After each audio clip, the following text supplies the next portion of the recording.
पाकिस्तान में 4 मौसम होते हैं। बहार मार्च ता मई, मौसम खुशगवार और नरम होता है, फूल खिलते हैं और फसलें लगाई जाती हैं।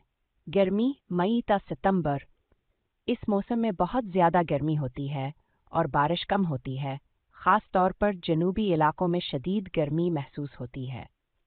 ख़ज़ां सितंबर ता नवंबर, हवा खुश्क और मोतदल होती है, दरख्तों के पत्ते रंग बदलते हैं और गिरने लगते हैं।